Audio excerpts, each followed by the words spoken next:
Welcome to Bottle Share. We're in wild and wonderful West Virginia. Devil's Due, sharing craft and stories. Cheers. See those cherries? Those are cherries from our cherry bounce. We put them inside the barrel of wheat whiskey. Okay. For the last 6, in other words, it's going to be ready in November. Cherries come on the tree in June.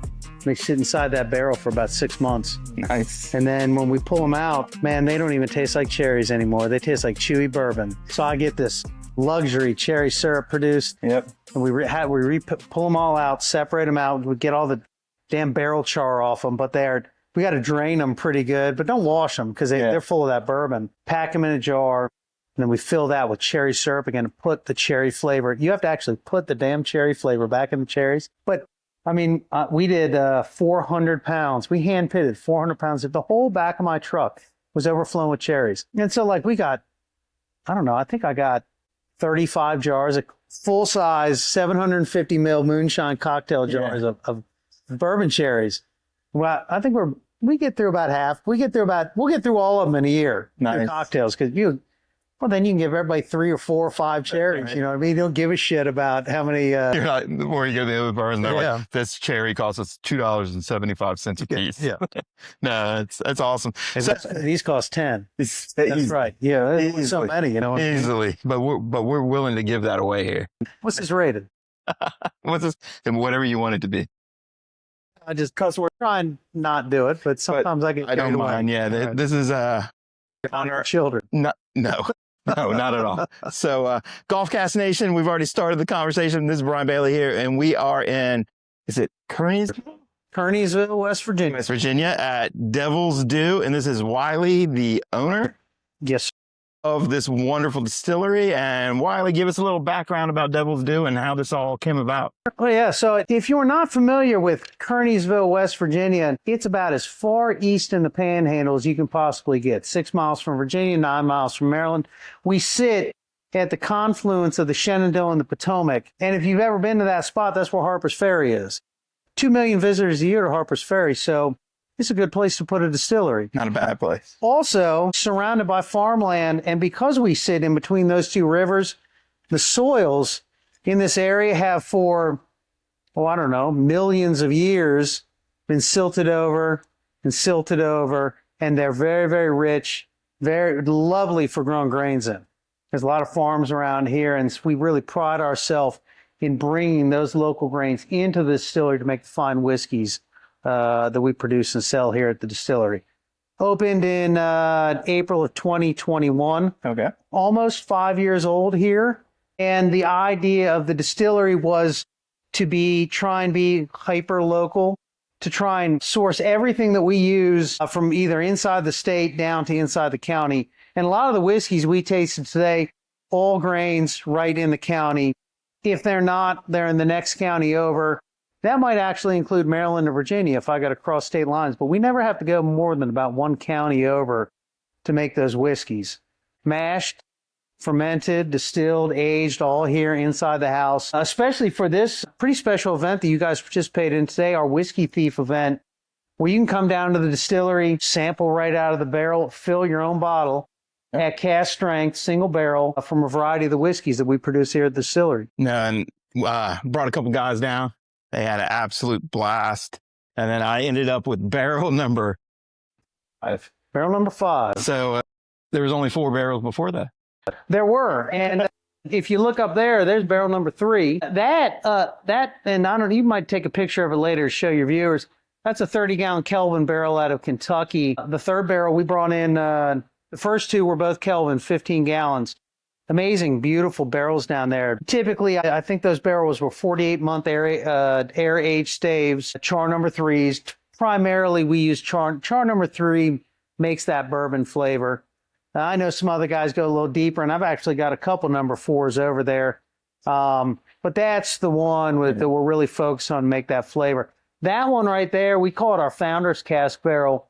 We'll drain 20-30% of it a year. It's only 30-gallon barrels, so maybe just 10 gallons. And then we'll find another fine whiskey of the same kind and refill it back up. And so that it's almost like a mini Solera. Okay. Yeah.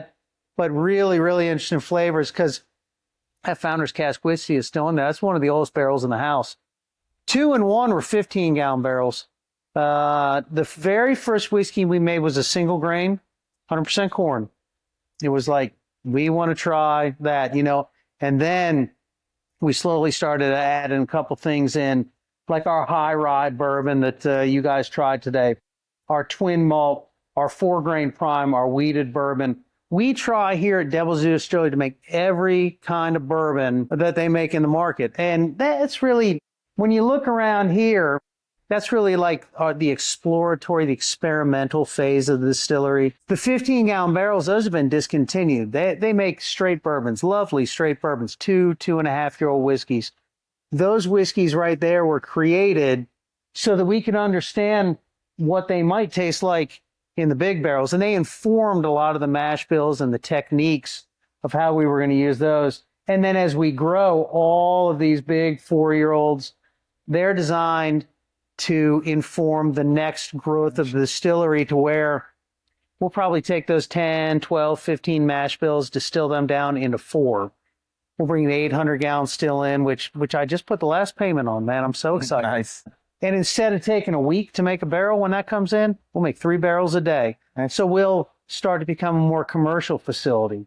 And so these whiskeys that you're tasting, these kind of inaugural founder's barrels you're tasting, these were the ones that were designed to, well, what's it going to taste like after? We talked earlier, like, what's our whiskey taste like at 15 years? I mean, good Lord, you got to wait 15 years just to find out. So we started 2, then we moved to 4.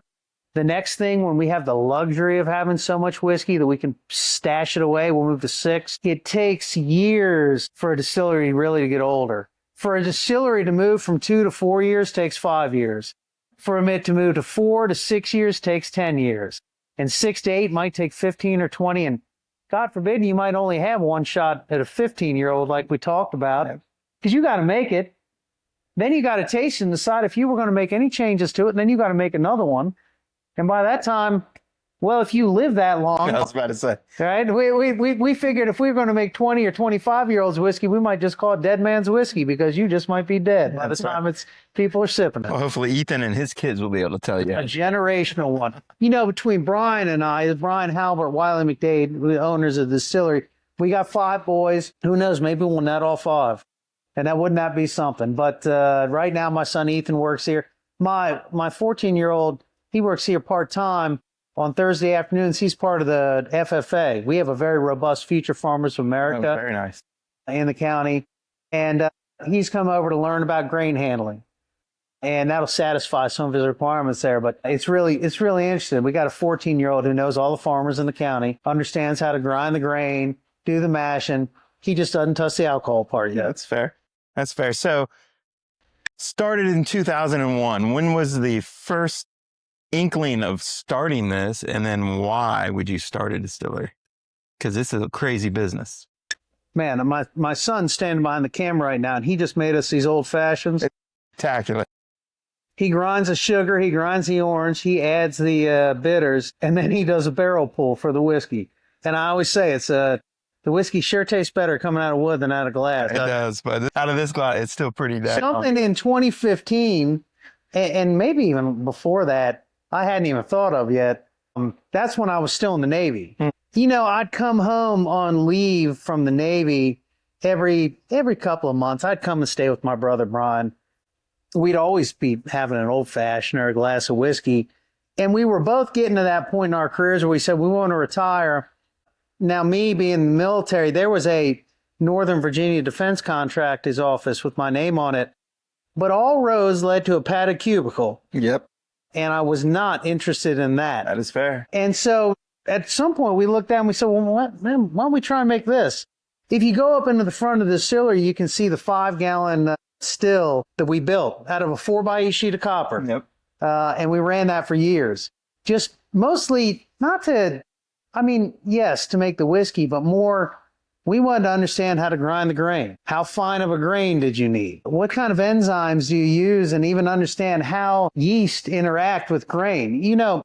If you grind up soft red winter wheat and add water and yeast, it's going to make your bread rise. But it'll never make any of that. That's because you're feeding yeast or starch, and you have to feed those same yeast sugar. And so in order to do that, you have to sacrifice those grains and turn the starches into sugars, and that takes malt. And that's one way to get to it. There's many, many ways to get to the end there. But when you feed the same yeast sugar, they start pumping out that alcohol. And so understanding that process, because there's a little bit of chemistry and a little bit of biology and a little bit of thermodynamics and a little bit of mechanical engineering and pretty much all of the kind of disciplines out there, we know really well a slice of each. Yeah. You would never call me a biologist or a chemist or a mechanical engineer, but I sure as hell know real well about the slices of those things. And it was that process that we had to go through on a real small scale to even, by the time we got to actually distilling it, well, hell, we didn't even know we were tasting at the time, but we knew that it tasted pretty good.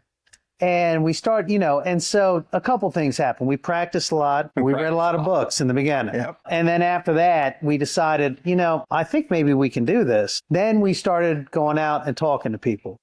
And we started to get into the industry. And then it was just a matter of scaling up. Of course, it was scary, like the amount of risk. You got to make all this and you don't even know what's going to happen at the end of the aging period. But like I said earlier today, the barrel is a lovely, forgiving thing. It softens edges. In the beginning, you got a lot of rough edges. But even now, I tell a lot of people, what comes out of that still, the spirit, it's a crude thing. And that's why the charred oak barrel was even ever thought of by man, because it's designed to take that crude spirit and soften and mellow those edges and then start to provide that depth of flavor in what comes out in the final product. And man, it makes a pretty good twin malt bourbon old fashioned. It's real hard to get one of these. Yes. You got to come here to get one because we only ever made 2 barrels. But we malted the rye, we malted the barley. It was done on a small farm near here with a brewer named Jesse. The corn was grown by a man named Jay Blue. He runs a dairy. And to get that flavor from those things would be very, very difficult to replicate. And so the only way you could come get in one of these is to come to a place like this. And that's what I find so fascinating about the craft distillation industry. Is like, I've got a very poor liquor cabinet in my house, but the whiskeys that I do have in there, you've never heard of any of them. Yeah. And that's what is the most fun about like chasing the craft, you know what I mean? Because you can always go, and like I said, I think we talked about earlier, if you came here for consistency, you've come to the wrong place. Yep. You can find that at the liquor store. Very much. And I'll direct you to many fine ones because they offer that. But if you came here for a real interesting story, and understand where your bourbon came from and to know who made it, man, that experience, that's what keeps our doors open. And I'm not boasting about it or trying to be arrogant about it. It's proofs in the pudding. The people keep coming because they want something different. And that's the kind of experience that we deliver here, something that's kind of out of the ordinary. No, I love craft distillers on the sheer fact that they have the ability to do things a little bit different. Yeah. I love Wild Turkey. Wild Turkey's great. Jimmy Russell makes a fine spirit. But it's a Wild Turkey, and you know what a Wild Turkey is going to taste like. The best thing is when you come here. Now, granted, I don't have the luxury of doing a barrel tasting inside a Wild Turkey. I guarantee those barrels are going to change. But It'd be nice to get one from him, though, wouldn't it would it? be spectacular. That's hard to get. I guarantee it. I guarantee it. But the cool thing about a craft distiller, kind of like what we did today, is they'll take the time and they'll walk you through their barrels, explain what happened, and give you that ability to have that pour straight out of the barrel where, again, I love Louisville. I love Kentucky Row. I love all of that, but I have disproportionate more fun at distilleries that are craft because usually you're with the owner or someone high up in the chain and you're learning their story and what they are doing to kind of survive.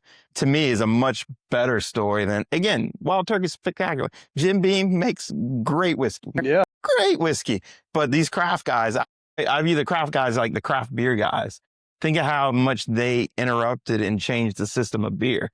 Because when I was younger, it was Miller Lite, Coors Light, Miller, Banquet. And then all of a sudden the craft guys came in and then all of a sudden these big doings started going, oh, dude, we got to change how we make X, Y, and Z and change the hop recipe. And I talk about it in my tour sometimes. I say, if you went down to Hoss's Steakhouse in 1982 and asked for an IPA, they'd look at you like you had a horn growing out of the middle of your head. Mm-hmm. But look at it now. And often I talk about that when I'm trying to liken what craft distilling is like to the craft bourbon, this bourbon or the beer industry, craft beer industry, breweries. And that there are so many craft breweries, but I don't think they've reached a saturation point. I think they rise, they fall, they rise, they fall again. And even though there are a fair amount of craft distilleries, we're not even back to pre-prohibition levels yet. Not at all. When every town had a distillery. And prior to that, one of my favorite stories I tell, George Washington in the late 1700s, he pretty much upended and destroyed the massive distilling spirit that was in the United States when he enacted the Whiskey Rebellion. My distillery sits right on the Mason-Dixon, pretty close to Washington, D.C.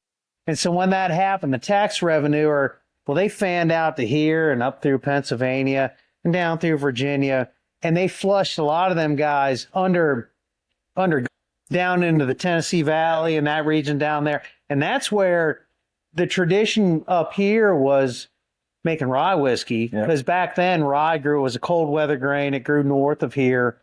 Corn was a warm weather grain. It grew south of here. The Mason-Dixon was a place where you could grow both. Yep. Same with barley and wheat, typically grown up there.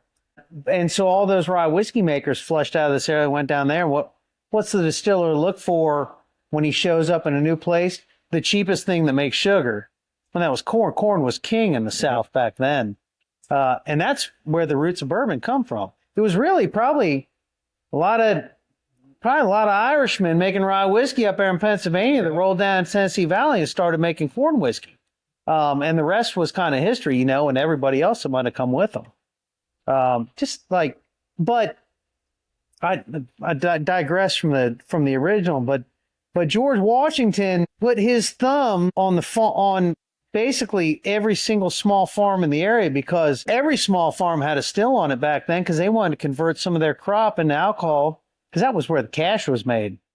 And plus, shelf life. It's a hell of a lot cheaper to get a barrel of whiskey. This barrel of whiskey might be 2,000 pounds of corn, and that's a lot smaller than 2,000 pounds of corn. It was easier to get to market, and man, that's worth a hell of a lot more than 2,000 pounds of corn. Had a hell of a shelf life, too.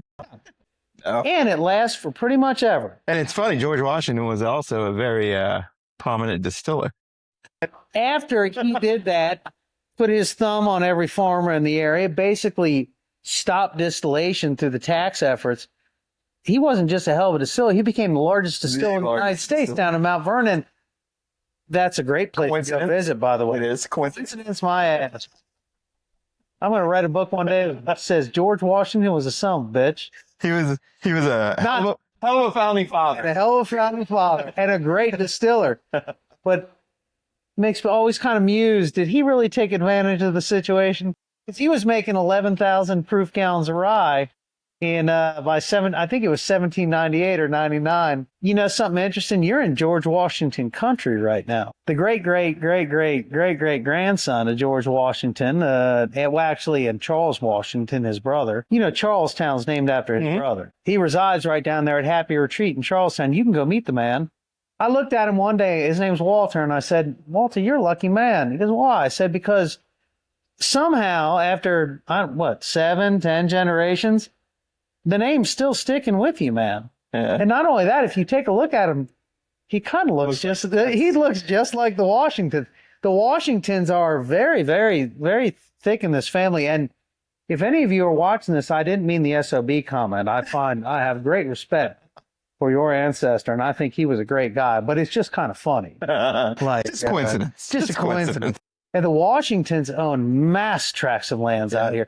And they grew a lot of grains out here. I always wondered, I think that his estate was called Rock Hall or Rock Hill. I can't remember. And forgive me out there if I get the name wrong. There's never any written record if he had stills out there. Yeah. But he owned a lot of the property and grew a tremendous amount of grain out here. And that was prior to, I think, when he built the distillery at Mount Vernon. It's really hard to find history on that from that time around here. But man, you come up here into this area to visit the colonial history that is here, the old history from the birth of the nation. At one point, everywhere was the frontier.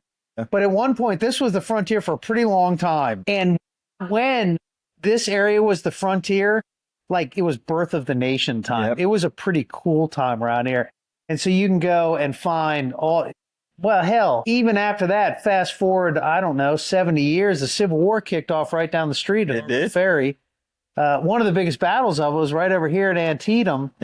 So we see so many people around here from all around the country because they're all coming down here to maybe get a little piece of that history and understand why and what happened. I always said, it was a terrible wound to the nation at Harper's Ferry. It ripped Virginia in half. It did. And it kicked off one of the worst periods in our history.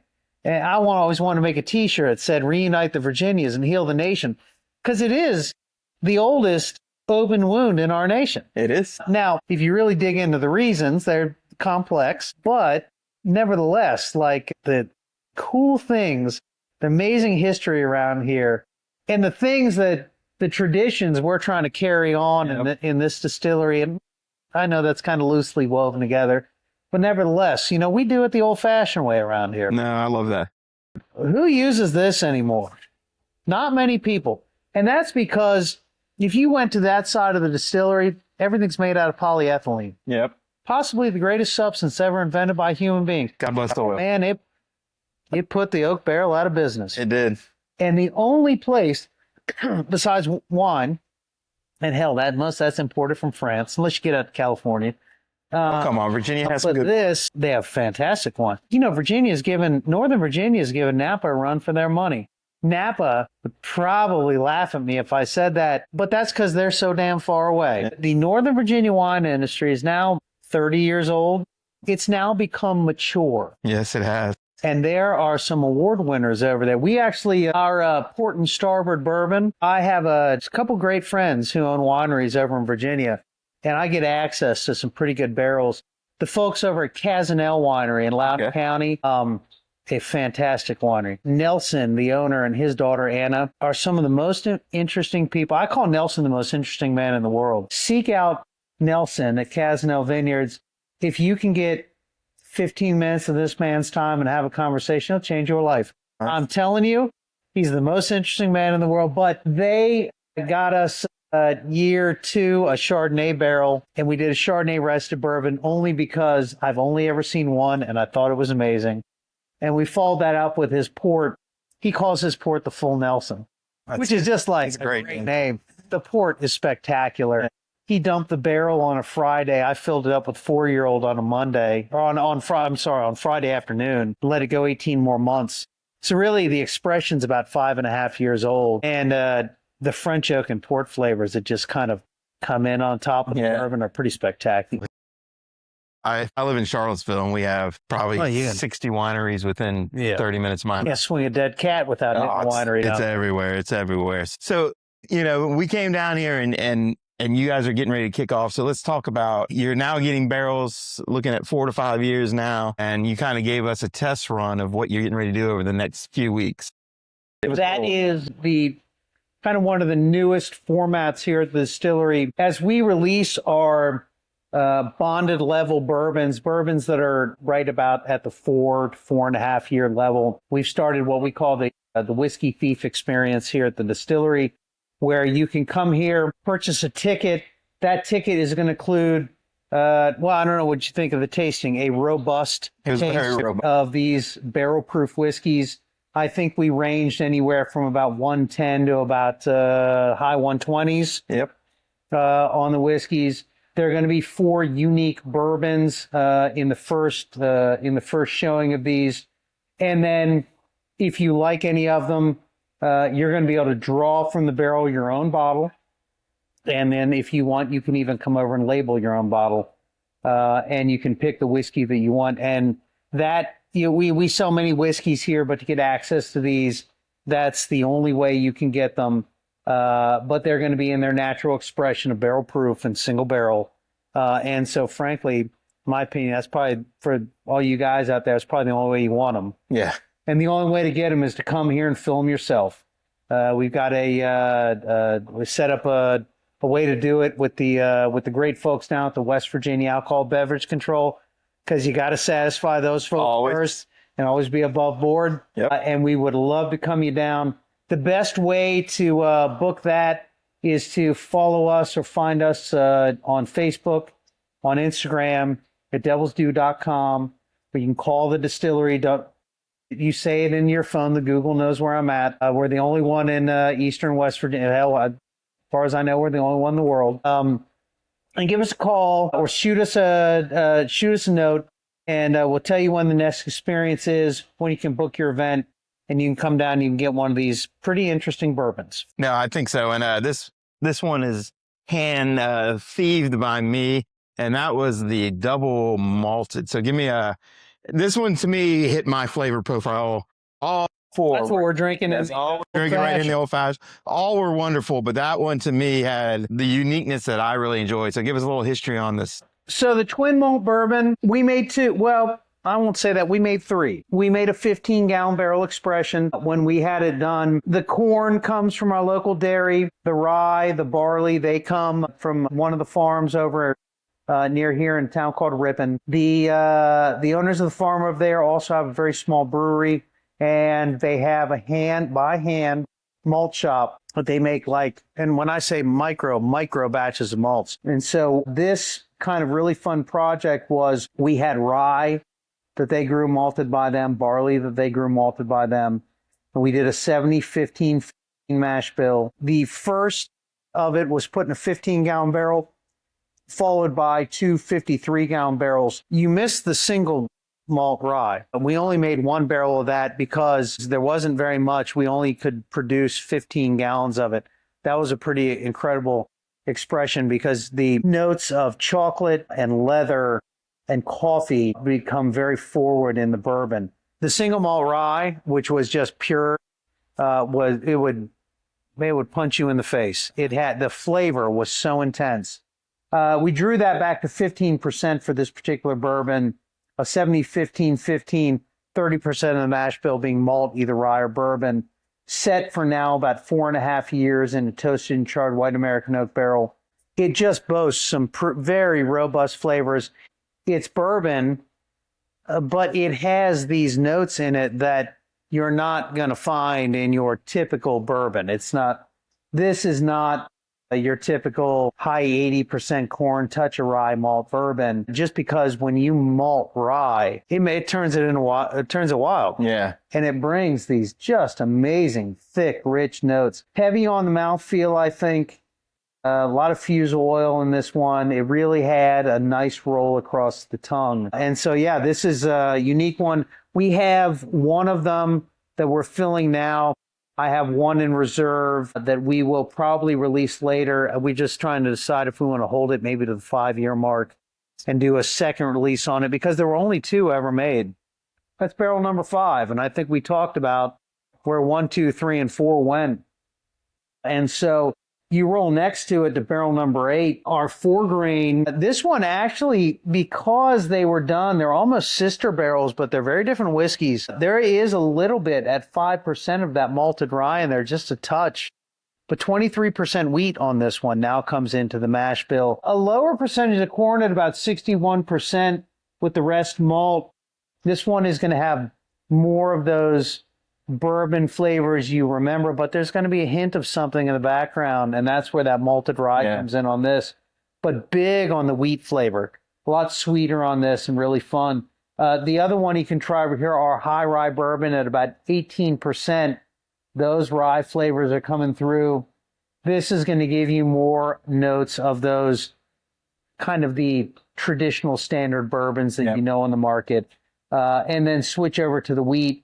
At 20% wheat in the mash bill, 70% corn, 10% malt, you're going to get really great mouthfeel, really good sweet wheat notes, bready notes on that whiskey.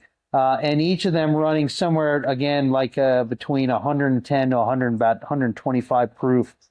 They're going to have all the full flavor with no added color preservatives or water. I'm going to tell you right now, all four were great. 2 and 3 to me were neck and neck, but that malted rye just gave me some flavor notes where I started thinking more in the Scotch, Ireland. You're starting to get some of that malty flavor, which was kind of cool. The texture of 3 was spectacular. Your prime barrel was very... That's that Morgan wheat. Yeah, that was spectacular. There are that one, and then down the pipe, I told you about that heirloom. Yep. If you think that Morgan wheat is oily, you got to come back for the heirloom blue with the heirloom wheat that was grown over by the Blues over there in Shenandoah Junction. I'm telling you, it's like pouring a carpet across your tongue. It's the only way I can describe it. It has such the wave that rolls across. Yeah. It's almost like it's thick. Looking forward to that. And then really neat one, yeah. Looking at the future, you said you just made your last payment on your new still. So give me where you see in the next year or two with your build out. I tell a lot of people we run the smallest commercially viable still they make in the market. It takes me a whole week to make one of these. It's a 150-gallon column still, 4-plate designed to make whiskey. We up that to 800 gallons. So effectively, we'll be at about 950, but about 1,000 gallons of capacity here. And that'll take us from 1 barrel a week to 3 barrels a day. Nice. It's going to take us from 15 mash bills on that still to probably 3. And we'll look at your kind of high corn bourbon to maybe to your wheated bourbon. So a rye bourbon, a wheated bourbon, and probably a 4-grain. Jury's still out on exactly what we'll make, but if I had to guess, it'll probably be those 3 options. And then we will try and then begin, I think we've probably got I think we're close to 200 barrels in our rick house. And we are now looking to put 5,000 to 10,000 barrels down our rick house. Folks, distilleries are judged by the size of their rick house. They're also judged by the size of their still. If we're ever going to make anything in this industry, we got to grow. I said the other day to a guy, we're going to grow or we're going to die. But it really is and honestly, if you want to make it anywhere ever in a distributed business, I mean, if you don't have the whiskey to back it up, what do you got? You trust me, to the people out there in the market, the size of your rick house matters. And so the whole idea behind that is we are now going to grow. And then we are going to start producing whiskey at more of a commercial rate. Now, we'll keep the 150 because we will keep making these fun mash bills, these small batch, these experimental things. I have started working in a grain called Triticale, and Triticale is a hybrid of rye and wheat. And I'm telling you what, Jim Beam has one. I think it's only done very tiny batch at the distillery. I saw the release on it. There's a couple guys out west doing it. It's going to blow your mind. It is so sweet. The clear liquor that came off the still, that I cannot wait for this product to come to the market. Awesome. We just finished it, though. It's going to be like 4 years before you taste it. But it might be by the time it releases, I'll tell people it's proprietary. So you have to watch this to actually know what it is. But a rye wheat hybrid, it was designed in the mid 1800s, where they actually were able to breed rye and wheat because rye grows really good in cold weather, and wheat has it has the attributes of wheat. And so they could grow this product farther and farther north. But it's a really good grain to put on a bourbon. And so we started putting on bourbon. Anyway, might be pie in the sky. Like, I'm a gambling man. I'm telling you, this one is going to be an incredibly sweet bourbon. And it's going to have that quintessential bourbon flavor. Yeah. But just have this extra kick of sweetness in it that you're not going to know where it's coming from. It's going to be really wild, the product. Well, the drink is over. So our interview is over. So real quickly, I know you said it earlier, but give us where they can find you on the internet and where people can find out more about Devil's Due and get people to show up. You got it. So like I told you, the Google knows where we're at. The Google. But if you're interested, 315 Jamesboro Boulevard in Kearneysville, West Virginia. That's about as far as the Eastern Panhandle you can get. We're 45 miles outside of D.C. to give you an idea. Closer than you think. You can find me on Facebook and Instagram under Devil's Due Distillery and at devilsduedistillery.com. and you're going to be able to link to all of our sites and take a look at all the different products that we have. If you're interested in just stopping by, we're open 7 days a week, typically from 11 till 5. We stay open till 6 on Fridays. We don't open until noon on Sundays. And if you're interested in some of our more fun events, like our Whiskey Thief experience, you're going to have to give us a call or shoot us an email to schedule an appointment for that particular event. The tastings are going to be $35, and then at the end, you're going to have the option to purchase either a half bottle or a full bottle. Throughout the year, we have amazing events that are at the distillery. Usually we'll have a series of vendor shows where we'll bring other people in who sell related items. Plus you can come down and get a cocktail. And we've always got a food truck around. In June, and this is one not to miss, the West Virginia Moonshine Festival, which is typically organized and sponsored by our organization, is a time when you can come out here to Jefferson County, particularly Sam Michaels Park. This year, we expect 16 West Virginia distilleries to show up on site. And for one ticket, you can come taste them all. It's very affordable to come and get it. Not only that, you're going to get food and music all day long. That is like the culminating event of the entire year for us. It's fun. Come, give us a call. Check us out on the internet. Swing by. I guarantee you a good time, and we'll roll out the red carpet for every single one of you, and you're going to come and you're going to get an experience over here that you just can't get anywhere else. Sweet. So make sure you find Devil's Due. Like I said, if you're coming up the 81 corridor, quick pull off, enjoy a good cocktail, enjoy a great pour, and support your local crafters. Thank you so much. Thank you so much. Thank you, Wylie. Have a great day. All right. Appreciate it. Look, I gave you more than enough content. You. It's all right. I get wordy, but I don't stop, man. I got a lot to say. If you enjoyed this, make sure you join us inside of golfcast.com. It is free for 2026. Cheers, friends.